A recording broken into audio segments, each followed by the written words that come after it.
출애굽기 20장 13절 우리 같이 한 목소리로 합독하시겠습니다. 시작. 살인하지 말라. 아멘. 네. 오늘은 6계명 살리는 사람 죽이는 사람이라고 하는 제목으로 우리가 하나님의 말씀을 듣겠습니다. 지금까지 저희가 계속해서 10계명 말씀을 듣고 있는데 지난주에는 부모를 공경하라 라고 하는 말씀을 증거했습니다. 부모를 공경해야 될 이유는 부모는 하나님께서 우리에게 이 세상에 만들어주신 마치 모데라스와 같은 존재다. 하나님의 사랑을 부모를 통해서 주님이 보여주셨기 때문에 우리가 부모님을 공경해야 된다. 그런 하나님의 말씀을 들었습니다. 오늘은 10계명의 6계명 살인하지 말라라고 하는 이 계명을 우리가 좀 자세히 하나님의 뜻을 알고 또 하나님의 말씀을 듣기를 원합니다. 그런데 여러분, 이 살인하지 말라고 하는 이 계명을 들을 때 여러분들은 어떤 생각이 드셨습니까? 다른 계명은 그래도 다 나하고 조금씩 해당이 되는 것 같은데 6계명은 나하고 별로 해당이 없는 것 같다. 아주 편안한 모습으로 이렇게 말씀을 다 들으시는 것 같습니다. 그렇게 생각하는 사람들이 굉장히 많아요. 왜냐하면 살인하지 말라 이 계명은 지금 교도소에서 사형을 기다리고 있는 사형수들이라든가 조폭들 이런 사람들에게나 해당되는 말씀이라고 사람들이 생각할 수가 있어요. 그런데 이 살인하지 말라라고 하는 이 계명은요, 실제로 단지 사람을 죽이는 것만을 포함하고 있지 않아요. 성경에서는 살인하지 말라라고 하는 이 계명은 실제로 사람을 죽이는 이 살인도 포함하지만 오늘날 한국에서 굉장히 문제가 되고 있고 또 선진국과 또 유럽, 미국까지 이 자살 문제도 결국은 살인에 해당되는 것이다라고 말할 수 있고요. 또 성경에서는 조금 더 이걸 확대해 가지고 미워하면 살인했느니라 라고 말하면서 미움까지도 예수님께서는 살인으로 보고 있다라고 하는 것입니다. 그리고 실제로 여러분, 그렇게 넓게 우리가 살인을 볼 수도 있지만 또 실제로 사람을 죽이는 것들도요, 옛날에는 그런 흉악범들이라든가 조폭들 이런 사람들이나 사람을 죽이는 걸로 생각을 했는데 요즘에는 그냥 평범한 사람들이 살인자가 되는 경우가 많아요. 여러분, 우리 한국에서 지금 굉장히 떠들썩한 사건들이 있죠. 살인사건, 토막살인사건. 그 고유종이라고 하는 경우는 30대 평범하고 예쁘게 생긴 주부입니다. 그런데 전 남편하고 이혼을 하고 그 전 남편을 죽이게 됐는데 죽이고 토막살인까지 해가지고 아주 전국을 지금도 떠들썩하게 만들고 있어요. 전과가 있거나 무슨 조폭의 후예거나 그렇지 않아요. 그런데도 불구하고 그렇게 우발적으로 살인을 저지르고 있는 일반인들이 많습니다. 그리고 장대호라고 하는 사람이 얼마 뒤에 제가 뉴스를 보니까 한강에서 또 토막살인된 그 사람의 몸뚱이, 팔다리가 없고 머리가 없는 몸뚱이가 발견됐는데 나중에 이제 조사를 해보니까 이 사람이 살해를 당하고 그리고 이렇게 또 토막살인을 당했는데 장대호라고 하는 사람이 모텔에 종업원으로 일을 하고 있다가 그 손님이 자기에게 좀 안 좋은 소리를 한다고 그래가지고 죽여가지고 그 사람을 그렇게 또 토막살인을 한. 근데 이 사람도 보면 전과가 있거나 그 전에 어디 나쁜 짓을 많이 했거나 그런 사람이 아니에요. 그냥 평범한 사람인데 분노를 못 이겨가지고 그렇게 사람을 죽이게 된 그런 일이 있었습니다. 그리고 여러분, 미국도, 우리가 살고 있는 미국도요, 예전에는 사람 살인하면 그러면 아주 나쁜 사람들이나 무슨 조직의 단체라든가 이런 사람들이나 하는 일이라고 생각을 했는데 실제로 일반인들이 총기를 난사해가지고 수십 명을 죽이고 이런 일들이 너무너무 뉴스에 많이 우리가 보도되는 것들을 볼 때 실제로 살인의 계명을 그렇게 확대하지 않는다 할지라도 오늘날 많은 사람들이 미움과 분노에 사로잡혀서 이런 살인의 충동이 실제 행동으로 이어지는 그런 일들이 너무나 많이 있다고 하는 것입니다. 그래서 이 시간에 우리가 이 말씀을 들으면서 이 말씀은 나하고 해당되는 얘기가 아니야 라고 말씀을 듣지 마시고 하나님 아버지 앞에서 이 살인의 계명이 우리에게 어떤 의미가 있는지를 우리가 좀 깊이 생각해보고 이 말씀을, 이 계명을 우리의 삶으로 또 받아들여서 하나님을 기쁘시게 하는 저희들이 되었으면 좋겠습니다. 자, 그렇다고 한다면 먼저 우리가 이 살인 계명을 생각할 때 하나님께서 왜 우리에게 살인을 금하셨는지를 먼저 우리가 한번 좀 생각을 해볼 필요가 있습니다. 사람을 죽이는 거는 당연히 나쁜 거니까 살인을 하지 말라고 그렇게 생각을 하는 분들이 계실 수 있을지 모르겠습니다. 그런데 여러분, 하나님께서 사람을 죽이지 말고 살인하지 말라라고 하는 것은 사실 굉장히 중요한 이유가 있습니다. 무슨 이유냐면 하나님께서는 온 생명의 시작이요 또 생명의 창조자요 생명을 주신 분이기 때문에 그래요. 여러분, 인간의 생명이라고 하는 것이 어떻게 시작이 됐습니까? 하나님께서 최초로 흙으로 아담을 만드셨죠. 그리고 그 아담의 코에 뭘 불어넣었습니까? 생기를 불어넣으니까 그때 아담이 생명이 된지라 라고 말하면서 아담이 생명을 갖게 됐고 살아있는 사람이 된 거예요. 쉽게 말하면 인간이 존재하는 이 모든 존재는 누구에 의해서 생명이 시작됐냐면 하나님에 의해서 생명이 시작됐다는 것입니다. 물론 요즘은 직접 하나님이 코에다 숨을 불어넣지 않지만 엄마가 이 세상에서 아이를 임신하게 되고 아이를 잉태되는 순간 하나님께서는 지금도요 그 아이에게 영혼을 불어넣어 주심으로 생명이 되게 해주시는 일을 하고 있다고 우리는 믿고 있어요. 그러니까 우리의 생명은 누구로부터 온 것입니까? 하나님께로부터 왔다라고 하는 거예요. 그러다 보니까 하나님께서는요 온 사람들의 죽고 사는 것을 직접 통제하시고 관장하시는 생명의 주관자가 되신다는 거예요. 하나님이 생명의 주관자가 되는데 우리 인간이 다른 사람의 생명을 함부로 뺏거나 그 다음 또 함부로 죽이거나 하는 것은 하나님의 뜻에 도전하는 것이기 때문에 그렇습니다. 그래서 하나님께서는 생명을 우리에게 주신 분, 생명의 창조자이시기 때문에 살인을 우리에게 금하신 것이다 라고 하는 거예요. 그리고 하나님은 우리에게 생명을 주셨기 때문이기도 하지만 생명 자체를 하나님은 너무나 소중하게 여기시기 때문에 우리가 살인하지 말라라고 말씀을 하고 있어요. 여러분, 하나님 앞에서 우리가 볼 때 생명의 더 중요한 가치는 우리의 육신의 생명에 있지 않아요. 어디에 있냐면 우리의 영혼의 생명에 있어요. 왜냐하면 육신은 다 죽거든요. 하지만 우리의 육신이 죽고 나서 우리의 남은 영혼은 이제 지옥에서 영원히 영벌을 받을 것이냐 아니면 천국에서 하나님이 주시는 생명을 받아서 영원한 생명을 누릴 것이냐, 이 두 갈래 길로 갈라지기 때문에 그래요. 그러니까 우리의 육신의 생명도 굉장히 중요하지만 우리 인간에게 있어서 육신의 생명보다 더 중요한 것은 뭡니까? 영혼의 생명이다라고 말할 수 있어요. 그런데 여러분, 성경에서는 우리 인간의 그 영혼의 생명이 우리가 태어나는 그 순간부터 죽었다라고 얘기를 하고 있어요. 죽었다. 왜냐하면 아담이 하나님 아버지 앞에서 범죄함으로 인해서 아담의 그 모든 후손들은 죄로 인해서 다 죽은 영적 생명을 가지고 있는 거예요. 살아있지만 우리는 어떻다고요?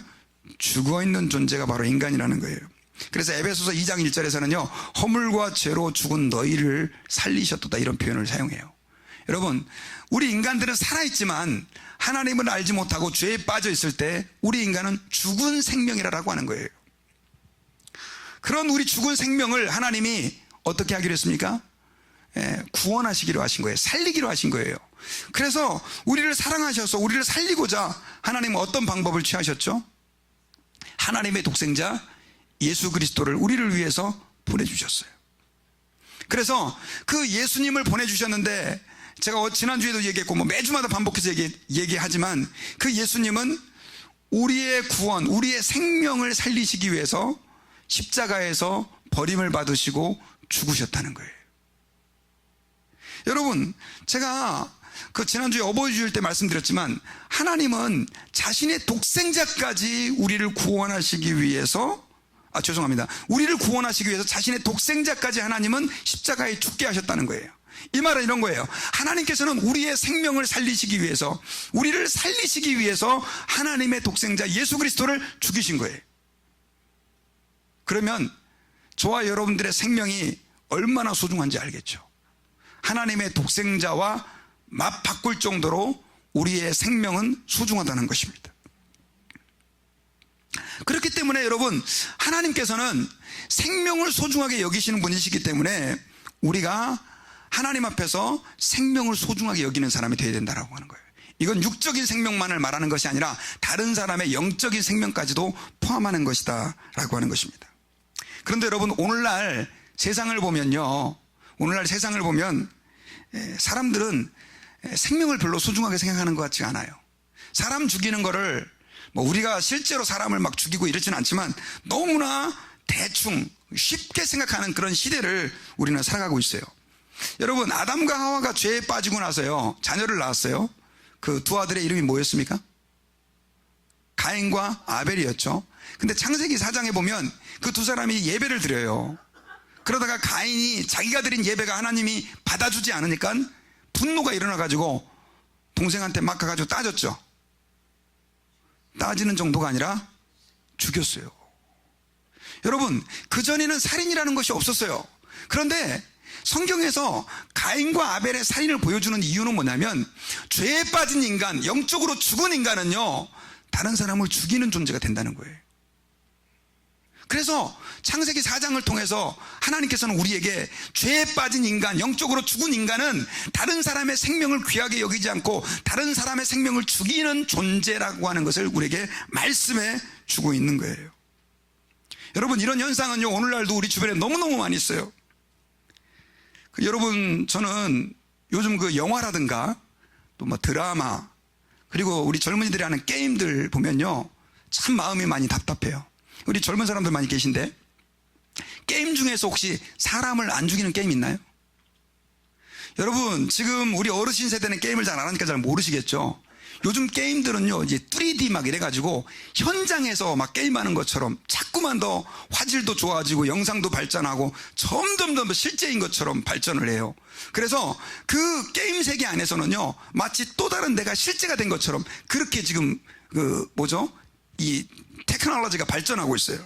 그런데 그 게임들의 대부분이 뭐냐면 사람을 죽이는 거예요. 그것도 아주 처참하게 그냥 아주 더 많이 죽이는 게 더 많은 점수를 따는. 옛날에는 그냥 비행기 부시는 게임 막 이런 게 다였거든요. 근데 지금은 막 사람이 죽으면서 피가 퍽퍽 튀고 막 이런 게임들이 더 인기가 있어요. 그것도 막 총 쏘는 것도 너무 실감나게 만들어가지고. 저는 굉장히 걱정이 되거든요. 또 요즘 애들이 좋아하는 그 좀비 영화 같은 거 있잖아요. 좀비 영화. 비록 그 사람이 좀비가 됐다고는 하지만 그 사람들이 막 수십 명, 수백 명, 수천 명의 그 이상하게 된 사람들을 막 죽이는 것들을 가지고 쾌감을 느끼는, 또 그걸 잘 만드는 영화들이 더 잘, 쉽게 말하면 사람들이 많이 보게 되는 거죠. 여러분, 이런 세대들은 지금 무엇을 반영하고 있냐면요, 사람의 생명을 중요하게 하지 않는 세대예요. 어쩌면 지금 우리 젊은이들은요, 직접 사람을 죽이지는 않는다 할지라도 그들의 사고 속에서, 또 그들이 게임하면서 어쩌면 수백만 명, 수천만 명의 사람을 죽이면서 쾌감을 느끼고 살아가고 있는 존재인지도 몰라요. 그리고 세상 사람들은 그걸 또 부추기고 있는 거죠. 이게 뭐냐면 생명을 경시하고 생명을 무시하는 세대가 되어버린 세대를 하나님께서 반영해 주시고 사람들이 지금 이렇게 드러내고 있는 것이다 라고 하는 것을 우리가 알 수가 있습니다. 그런데 여러분, 기억해야 됩니다. 우리가 정말로 예수님이 나를 구원하시기 위해서 십자가에서 죽으시고 하나님이 나의 생명을 건지시기 위해서 하나님의 독생자 예수님을 죽이는 결정을 하실 정도로 생명을 소중하게 여겼다고 한다면 우리 예수 믿는 사람들은요, 생명을 소중하게 여기는 하나님의 사람이 돼야 될 줄 믿습니다. 그래서 여러분요, 우리가 하나님 아버지 앞에서 그렇게 생명을 소중하게 여겨야 되는데, 이렇게 말씀을 드리면 어떤 분들은 그러면 전쟁은 어떻게 합니까? 전쟁은 다른 나라가 우리나라를 쳐들어왔거나 혹은 이랬을 때, 또 정말 불가피하게 전쟁을 해야 될 때 이건 뭐 사람 죽여야 되는 일인데 이런 것도 지금 하나님이 싫어하는 겁니까? 이건 참 논란이 많습니다. 그러나 성경에서는요, 정말 국가 간에 일어나는 전쟁의 경우, 특히 도저히 협상으로 안 돼가지고 결국은 전쟁이라고 하는 수단을 써야 될 수밖에 없는 그런 경우는 허용을 하고 있어요. 그래서 가나안 족속 같은 경우도 전쟁을 했지만 이스라엘 백성들과 전쟁을 했잖아요. 그런데 그렇게 해서 하나님이 허용을 하신 전쟁이었고, 다윗도 전쟁을 많이 했지만 하나님이 허용하신 전쟁이었어요. 그래서 어거스틴 같은 경우는요, 이런 말을 했어요. 국가 간의 악을 교정하기 위해 전쟁이 허용되는 경우가 있다. 그런 경우는 살인이라고 말할 수 없죠. 하지만 그렇지 않은 경우 하나님께서는요, 전쟁을, 사람을 죽이는 것을 싫어하시는 하나님이다라고 하는 사실을 우리가 마음에 새기고 있어야 된다는 것입니다. 그래서 여러분, 우리가 그렇다고 한다면 이 살인은 어떻게 좀 이해해야 되느냐? 저는 살인을 세 가지로 구분해서 여러분들에게 말씀을 좀 드리려고 해요. 첫째는, 살인이라고 하는 것은 제가 앞서서 언급을 많이 했지만 사람을 실제로 죽이는 것입니다. 그래서 화가 난다 그래가지고 총이라든가 흉기라든가 어떤 방법으로 사람을 죽이는 직접적인 살인을 얘기해요. 이것은 국가적으로도 법적으로도 큰 문제가 되는 살인입니다. 그래서 이 살인을 성경에서는 금하고 있고요, 구약 성경에서는 살인한 사람들을 죽이도록 명령하고 있어요. 물론 도피성이라고 하는 성을 마련해서 그 사람들을 살게 하시고 또 보호해도 해주셨지만, 어쨌든 간에 하나님께서는 살인죄에 대해서는 굉장히 단호하게 취급을 하시고, 이건 지금도 마찬가지로 하나님께서 금하신 것이다 라고 하는 사실을 우리가 기억해야 돼요. 그런데 이 육신을 죽이는 살인은 단지 다른 사람만을 죽이는 것만을 포함하고 있지 않아요. 뭐도 포함하고 있냐면 오늘날 문제가 되고 있는 자살도 포함하고 있어요. 여러분, 지금 우리 한국 같은 경우는요, 누가 어떤 분이 그런 통계를 냈더라고요. 그러니까 서울역에서 버스가 한 대 출발한대요. 근데 거기에 한 45명 정도가 매일매일 타는데 그 버스의 목표는 뭐냐면 죽는다라는 거예요. 자살. 하루에 한 40~50명이 계속해서 죽어나간다는 거예요. 요즘에는 여러분, 정치인들 또 연예인들 할 것 없이 막 자살하니까 그냥 사람들이 자살하는 걸 쉽게 생각해요. 여러분, 분명히 자기 자신을 죽이는 것도 하나님께서 싫어하시는 살인에 해당된다라고 하는 사실을 저와 여러분들이 기억해야 됩니다. 그런데 이런 살인보다도 더 문제가 되는 살인은 뭐냐면 이제 이 내적인 살인이에요. 그게 바로 뭐냐면 미움이라고 하는 것입니다. 성경에 보면요, 요한일서 3장 15절에서 우리 같이 한번 읽어보겠습니다. 시작. 그 형제를 미워하는 자마다 살인하는 자니 살인하는 자마다 영생이 그 속에 거하지 아니하는 것을 너희가 아는 바라. 자, 여기 보니까 살인이 단순하게 사람을 죽이고 그다음에 자기 목숨을 끊는 자살만을 의미하는 게 아니라 무엇도 살인이라고 말하고 있습니까? 그 형제를 미워하는 것, 미움을 가지고 있는 것도 살인이다 라고 성경에서는 이야기하고 있어요. 여러분, 살인이라고 하는 것은 단순하게 사람을 죽이는 것만이 아니라 어떤 사람을 미워하는 것도 살인이라고 하는 거예요. 예수님께서는요, 마태복음 5장 21절과 22절에서 우리 같이 한번 읽어보겠습니다. 시작. 옛사람에게 말한 바 살인하지 말라. 누구든지 살인하면 심판을 받게 되리라 하였다는 것을 너희가 들었으나 나는 너희에게 이르노니 형제에게 노하는 자마다 심판을 받게 되고 형제를 대하여 나가라 하는 자는 공회에 잡혀가게 되고 미련한 놈이라는 자는 지옥불에 들어가게 되리라. 자, 21절에서 주님이 지금 욕하는 자, 그 다음에 나가라 하는 자, 이거 얘기하시면서 그 이유를, 근거를 뭘로 들었냐면 옛날 너희들이 사람들에게 들은 그 계명을 알고 있지. 살인하지 말아라. 이거 6계명을 얘기하는 거거든요. 그런데 살인하면 심판을 받는다고 그랬는데 너희들은 지금 형제들을 미워하고 22절에 그 다음에 형제들에게 노하게 되고 그 다음에 형제들을 욕하게 되는 이런 모든 것들에 대해서는 너희들이 아무렇지도 않게 생각하는데 그것이 바로 뭐라? 살인죄에 해당이 되고 그런 자들은 지옥불에 들어가게 될 것이다. 이런 선언을 하고 있는 거예요. 여러분, 이 말씀의 근거에서 본다고 한다면 살인이다라고 하는 것은 단순하게 사람을 죽이는 것만이 아니라 모두 포함하고 있다고요? 미워하는 것도 살인이다라고 하는 사실을 저와 여러분들이 기억을 해야 됩니다. 그리고 세 번째로 살인이라고 하는 것은 어떤 살인까지 포함되냐면 영적인 살인까지도 포함될 수 있어요. 여러분, 예수님께서는요, 만약에 너희들이 소자를 실족하게 한다고 한다면 연자맷돌을 짊어지고 바닷물 속에 들어가 죽는 게 낫다, 이런 말씀을 했어요. 여러분, 소자를 하게 한다고 하는 것은 영적으로 어린 사람들이 믿음에서 떠나가도록 만들 때 그것은 그 영혼을 영적으로 뭐예요? 죽이는 것이다라고 하는 거예요. 그런 사람은 연자맷돌, 그 맷돌 같은 거 큰 돌 짊어지고 물속에 빠져 들어가서, 여러분, 맷돌 짊어지고 물속에 들어가면 어떻게 됩니까? 못 나오죠. 그냥 죽는 거예요. 그렇게 하는 게 낫다는 거예요. 여러분, 살인죄라고 하는 것은 단순하게 아까 같이 육신의 목숨을 끊는 것, 또 미워하는 것 뿐만이 아니라 성경에서는 그 영혼을 죽이는 것까지 바로 살인죄다라고 하는 것을 우리에게 말씀하고 있는 거예요. 오늘날 여러분, 우리 성도들이 얼마나 그러한 살인죄를 많이 짓습니까? 하나님의 교회에서 내 감정을 절제하지 못하고 내가 하나님 앞에 신실하지 못하고 대충 살고 내 욕심에 치우쳐 살다가 얼마나 많은 영혼들이 죽어나가고 있는지 몰라요. 여러분, 요즘에 그 매스컴에 보도되는 그 목사님들의 비리들, 성도들의 문제들, 이걸로 인해 가지고요, 교회를 떠나가는 사람이 수십 명, 수백 명, 수천 명씩 되는 거예요.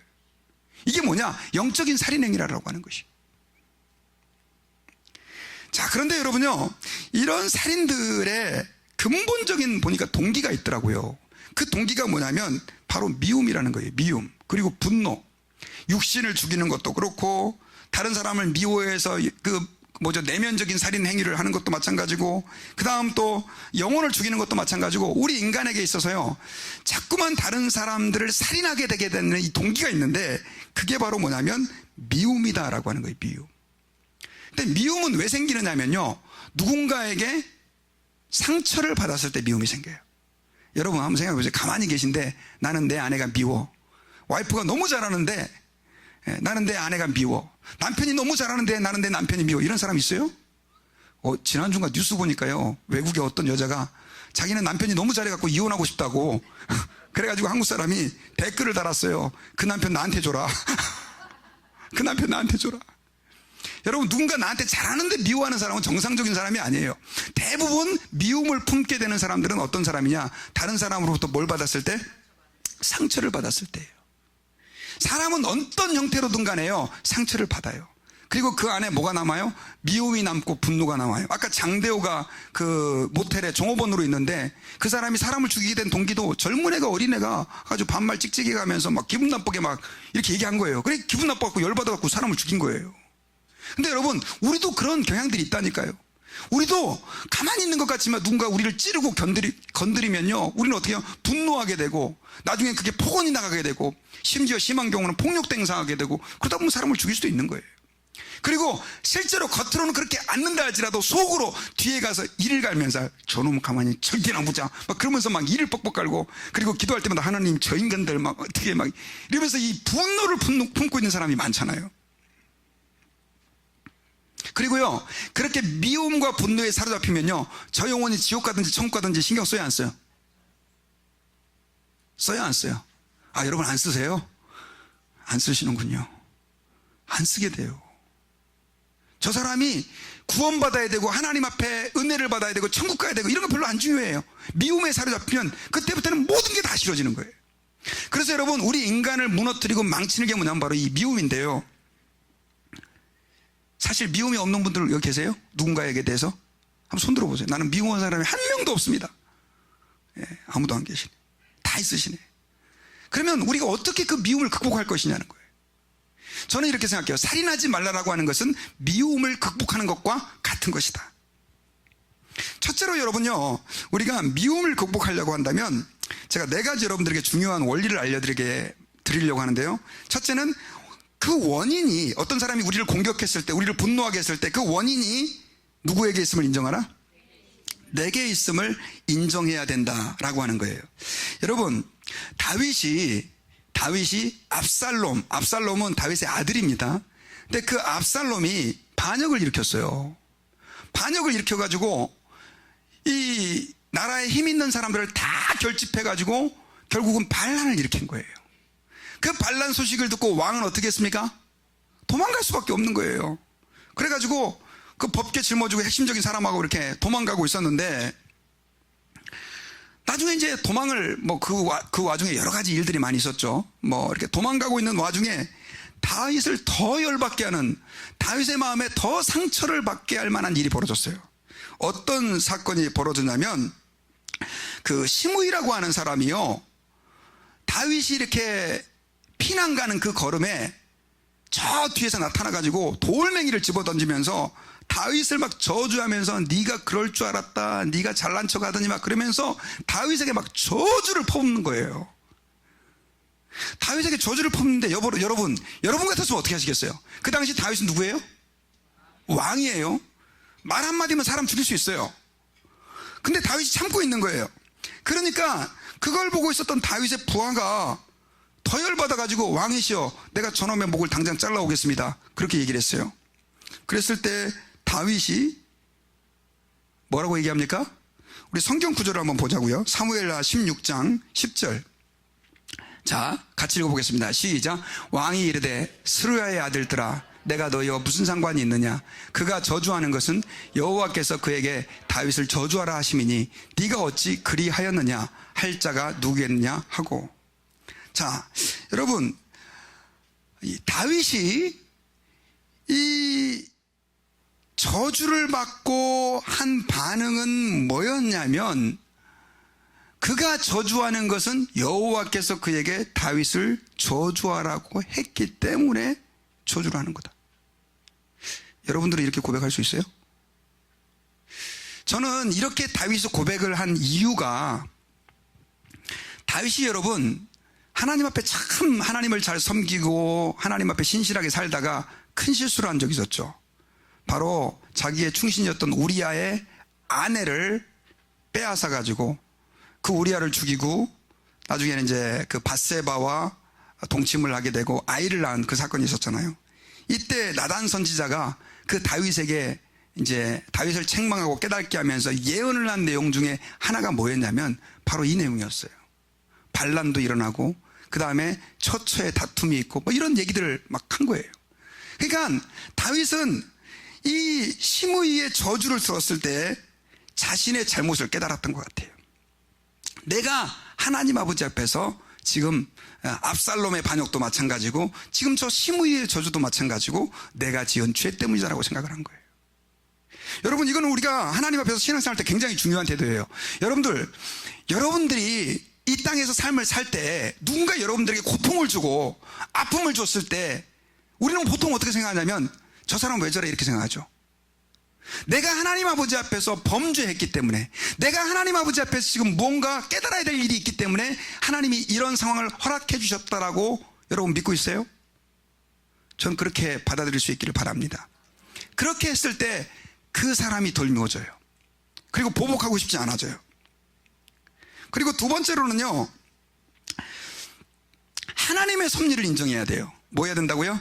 하나님의 섭리. 자, 아까 우리 10절에서 뭐라고 얘기를 했냐면, 그가 저주하는 것은 여호와께서 다윗을 저주하라고 했기 때문이다.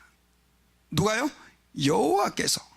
시므이가 여러분 계시 받아가지고 너는 지금 다윗이 피난 가니까 그 다윗한테 가가지고 돌 던지면서 저주해라 이렇게 명령을 했나요? 시므이는 열받아가지고 한 거예요. 왜냐하면 이 시므이는 사울 쪽, 그 전임 왕이었던 사울 쪽의 사람이었거든요. 왕권을 사실 뺏긴 거예요, 그쪽 입장에서는.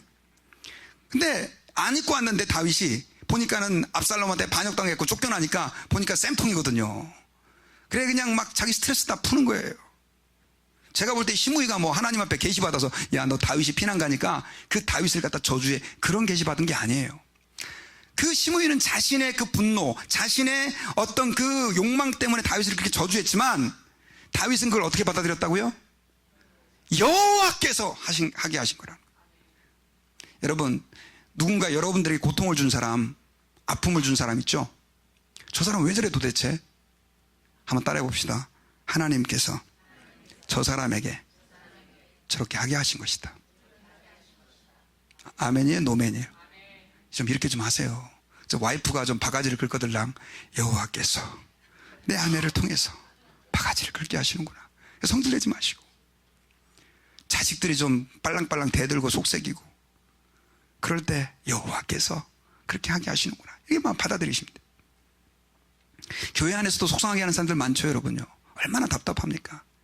저도 목회하면서 어려운 일 많이 겪었는데요, 저도 그렇게까지 생각을 좀 많이 안 해본 것 같아요. 여러분, 정말 힘든 상황이 내게 닥쳐왔을 때 그 일을 섭리하시고 주관하시는 분이 누굽니까, 여러분? 하나님의 허락 없이 일어날 수 있어요? 없어요. 하나님의 허락 안에 일어나는 거예요.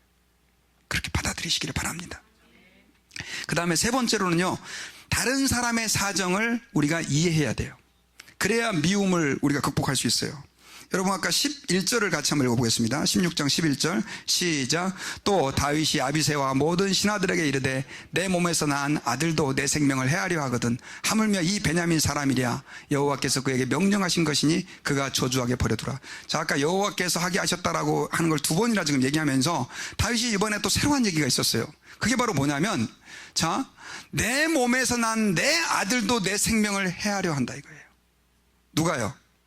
압살롬이 자기를 해하려고 지금 죽이려고 지금 그렇게 지금 한 거예요. 하고 있는 거예요. 그런데 하물며 이 베냐민 사람이랴. 이 베냐민 사람은 여러분 사울이 베냐민 지파 사람이에요. 그리고 그 사람은 사울하고 가까운 친척 관계예요. 그러니까 왕권을 뺏기고 그 다음에 다윗이 자리를 빼앗았다고 생각을 한 거예요. 하나님 섭리 가운데 이루어졌지만. 그러니까 그 사람의 입장에서 볼 땐 저렇게 분노하는 것이 다윗이 볼 때는 당연하다, 안 당연하다? 당연하다. 여러분, 우리에겐 좀 그런 이해심이 좀 있었으면 좋겠어요. 상대방이 우리에게 고통을 줄 때, 여러분, 우리에게 아픔을 줄 때, 내 아내가, 내 남편이, 내 자녀가, 혹은 내 친구가, 혹은 뭐 교회 성도들이 여러분들에게 고통을 주고 뭔가 이렇게 잘못할 때 있잖아요. 한번 상대방의 입장을 조금 생각을 해봐야 돼. 사람들은 대부분 상대방의 입장 생각해야 안 해요? 잘 안 하죠. 그러다 보니까 더 화나해하고 열받아하고. 제가 여러분 그 아이들이 좀 대드는 걸 저는 이렇게 잘 못 견디는 성격이었었어요. 이번에도 한국에서 오랜만에 아들이 와가지고 이제 시간을 함께 좀 가지는데, 아이가 뭐 여러 가지 말로 이렇게 좀 제게 상처받은 얘기를 막 하는 거예요. 근데 기가 막히죠. 그 얘기를 좀 듣고 있으니까. 말도 안 되는 소리 같은데 막 말도 안 되는 얘기를 막 저한테 막 해요. 그때 제가 좀 속은 상했지만 제 아이의 심정으로 한번 생각을 해봤어요. 그리고 나서 이렇게 얘기를 했어요. 그래, 네 입장에서 생각해보니까 이해가 간다. 나중에 이제 잘 수습이 되고 해결이 됐는데, 근데 이게 좀 제 아내한테는 사실 잘 안 돼요. 제 아내한테는. 근데 여러분, 우리가 남편이든지 아내이든지 아니면 우리 교회 성도들이든지 아니면 또 어떤 사람이든지 간에 우리에게 분노하고 쓸데없이 우리를 괴롭히고 고통을 주는 사람들, 한번 여러분 그런 마음으로 다윗이 지금 했던 고백, 야, 압살롬도 지가 열받았다고 화났다고 섭섭하다고 반란 일으켜가지고 쫓아내는데 저 베냐민 사람의 입장에서는 좀 저렇게 하는 것이 당연하지 않겠냐, 이렇게 되면서 어떻게 해요? 그 마음이 그 사람을 이해하는 거예요. 그리고요, 12절에 보니까요, 마지막은 하나님이 갚아주시는 걸 믿어야 되는 거예요. 네 번째 원리는 뭐라고요? 하나님이 갚아주시는 걸 믿어야 된다. 자, 우리 12절을 같이 한번 읽어보겠습니다. 9절이 없나요? 예, 시작. 혹시 여호와께서 나의 원통함을 감찰하시니 오늘 그 저주 때문에 여호와께서 선으로 내게 갚아주시리라 하고. 자, 오늘 이 말씀을 보니까 다윗은요, 그렇게 세 가지 원리를 자기에게 적용을 했죠. 그리고 마지막으로 그 자기에게 저주를 퍼붓고 있는 그 상황을 하나님께서 나의 원통함을 어떻게 해요? 감찰할 것이다. 그리고 갚아줄 것이다. 선으로 갚아줄 것이다. 이렇게 고백하고 있어요. 여러분들이 너무나 억울한 상황이 있어요. 정말 여러분들은 하나님 앞에 떳떳해요. 이해하려고 했는데도 이해할 수 없는, 그래서 여러분들을 괴롭히는 사람이 있어요, 없어요? 있어요. 있다니까요. 사람은 다 자기중심적이기 때문에. 그런데 그걸 누가 갚아주신다고요? 하나님이 갚아주시는 거예요. 여러분들이 멱살 잡으면요, 잘못하면 여러분들도 이렇게 사람 살인할 수 있어요. 하나님께 우리는 어떻게 해야 돼요? 맡겨야 되는 거예요. 예. 악을 갚는 것이 내게 있다라고 주님은 말씀하셨어요. 여러분들이 스스로 악을 갚잖아요. 그럼 여러분들이 더 손해를 보게 돼 있어요. 다윗이 그랬어요. 시므이 살려줬을까요? 죽였을까요? 살려줬어요. 근데 나중에 얼마 안 있다가 그 반란이 다 제압이 되고 다윗이 왕궁으로 돌아왔어요. 근데 그때 시므이가 와가지고요, 왕 앞에서 싹싹 빌어요. 아우, 잘못됐습니다. 이제 왕이 왕궁으로 항공했고 압살롬의 모든 군대를 물리쳤어요. 자, 시므이 여러분 같아도 살리고 싶겠어요? 죽이고 싶겠어요? 당연히 죽이고 싶죠. 다윗 왕이 살려줬을까요? 죽였을까요? 살려줬어요. 여러분, 그래서 저와 여러분들은요, 하나님 아버지 앞에서 이 살인하지 말라고 하는 이 계명에 우리는 우리의 분노와 우리의 미움을 다스려야 된다라고 하는 사실을 기억해야 돼요. 왜냐하면요, 사람을 죽이는 살인도 결국은 뭐에서 출발합니까? 우리의 분노에서 출발하고 미움에서 출발하기 때문에 그래요. 그러므로 우리는 미움의 바이러스에 감염이 되면 안 돼요. 여러분들의 몸은 지금 미움의 바이러스에 감염이 되셨나요? 안 되셨나요? 제가 보니까 감염된 것 같아요. 왜냐하면 지금 여러분, 제가 이제 좀 걱정되는 게 우리 한국을 보면서요, 사람들이 전부 미움의 바이러스에 감염돼 있어요. 여러분, 그 한국에서 제가 이렇게 설교를 잘 듣는 이찬수 목사님이라고 하는 분이 계시거든요. 근데 이제 그분이 그 몇 주 전에 설교를 하는데 자기 교회에 되게 오래 다녔던 어떤 집사님이 자기한테 와서 교회를 떠나겠다고 하더래요. 목사님은 요즘에 그 교회가 너무 크니까 자꾸 이렇게 보내서 다른 교회 가서 섬기라라고 하는 그런 운동을 하고 있기 때문에 교인들이 떠나는 게 그렇게 큰 문제가 아니라는 거예요. 근데 이유나도 한번 듣고 싶어서 물어봤대요. 그랬더니 그분이 그러더라잖아요. 좌파 목사님 밑에서 설교 듣고 싶지 않다고. 아니, 이게 무슨 말입니까? 그 전에 여러분, 분당 우리 교회가 그 동성애 문제로 좀 시끄러웠잖아요. 그래서 부목사님이 그 이야기를 좀 어떻게 좀 잘못하는 바람에, 사실은 제가 볼 땐 그 교회는 그렇게 뭐 정치색으로 좌파 우파 나눠져 있지 않은, 그래서 중립을 지키려고 제가 애를 많이 쓰는 걸로 제가 알고 있는데, 그러면서 너무너무 그러니까 마음에 힘들어 하는 거예요.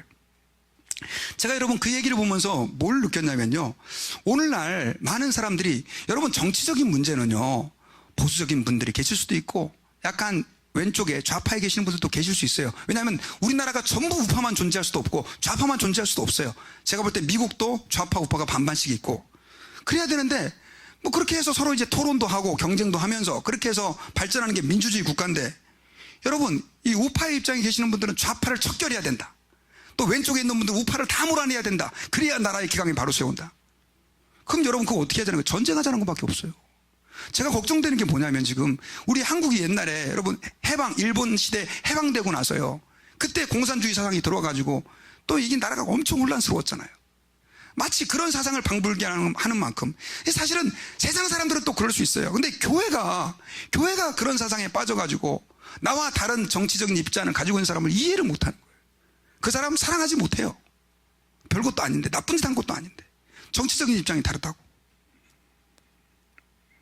그리고 여러분 만났다 그러면 대통령 욕하는 거, 물론 여러분 잘못하면 비난을 받아야 된다고 생각을 해요, 저는. 하지만 여러분 우리가 기억해야 돼요. 우리도 모르는 사이에 그런 정치인들을 증오하고 저주하고 미워하면서 우리에게 뭐가 들어와요? 미움의 바이러스가 들어와요. 성경에서는 우리에게, 여러분 예수님 시대 때도요, 그 로마가 미국이 아닙니다. 로마가 어디를요? 지금 유대를 지배하고 있었어요. 그러다 보니까 그 유대인들이 정치인들에 대해서 어떤 마음을 가지고 있겠어요? 분노가 있죠. 바울도 마찬가지였어요. 그래서 뭐라고 얘기를 했냐면, 정치인들을 위해서 기도하라라고 얘기를 하고 있어요.